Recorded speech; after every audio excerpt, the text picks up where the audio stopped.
this is conceived as an education project, and it's to take laptops to the third world. And it's got a social context because it's a big worldwide project. It's great to get involved in, and it's so easy to get involved in.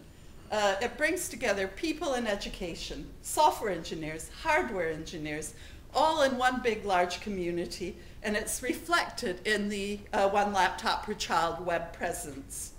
There's some educational theory behind it. It's based on the concept of learning by making and doing, and its software base is all open source software.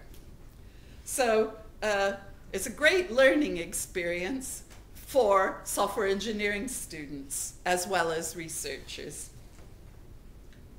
Here's the web presence, but the more interesting parts are the number of wikis associated with one laptop per child. And this is where you see the communities building. So if you're a university, you can join with other universities. You can bring your students together who are doing projects through this online community. And also individual software engineers who want to contribute can do so. Companies have done so, etc. So I work in a university, so I wanted to see how I can link our students into one laptop per child. Well, we've already linked our students into the open source community. We use open source in teaching, and I guess how many of you have studied the Linux system in your operating systems? A few, yes. Well, unlike, it's rather hard to get access to the complete sources of Microsoft's operating systems, although when I teach operating systems, I obviously describe the concepts and development of the Windows family and the Microsoft family, but I don't have the same access to that software as I do to open source software. And our students do studies of open source projects in their software engineering module. And that's very easy for them. They can pick a project, they can study its processes, they can see how it's developing, how it responds to its user community, etc. in a way that they can't necessarily. I don't have an easy way when I have a class of 50 software engineering students of getting them all a company to work with in the course of the year when they're doing software engineering. So that's good. But another way in which I thought it would be useful for students to contribute is to develop software for the XO. Now I have a problem that it's very hard to get a hold of XOs. And as soon as they brought out the buy two, get one scheme, I was very keen, and I got my sister in the States to register and get me one immediately. Explain what that is, Cornelia. What? The buy two, get one. Oh, right, yeah. You had to pay for donating one to a third world country, and then you paid for another one, and you got one. So my sister thought it was such a good idea, I convinced her that she got two.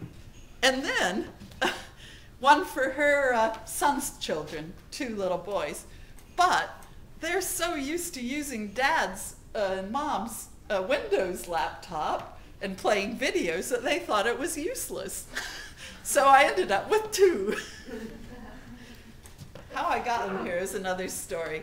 Anyway, I thought it'd be great to look at what kind of software engineering environment would be appropriate for students to use, software engineering students, computer science students, if they wanted to develop software for the XO. So I got funding for a project, and the project was called Codex, and I ran it last summer. Codex, I'm always kind of, hard-pressed to think of project names. And it's meant to stand for Collaborative Development for the XO Laptop. Yeah, I'm not sure about that. And at the University of Lincoln, we've got a very inspirational professor who works in our Center for Educational Research and Development, Mike Neary, and he is inspired by the university research opportunity schemes that some of the big American universities like MIT run. And so we ran one at Lincoln. So I got funding to get a student embedded in my research group.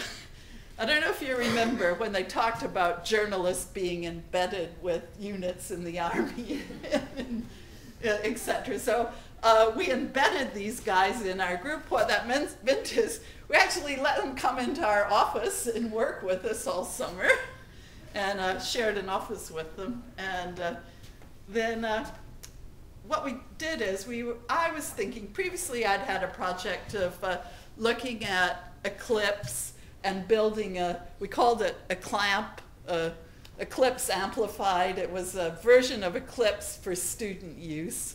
And we put all kinds of plugins that would be useful for our students developing software. And I thought, well, maybe I can do work on clamps and make it into codecs. But that didn't really fit very well because there are fantastic development tools on the EXO. The trouble is they're not easily accessible to people because they haven't necessarily got an XO. So what we did is we decided we'd build a live CD. So we take any bog standard PC running Windows, put the CD in, and turn it into an XO.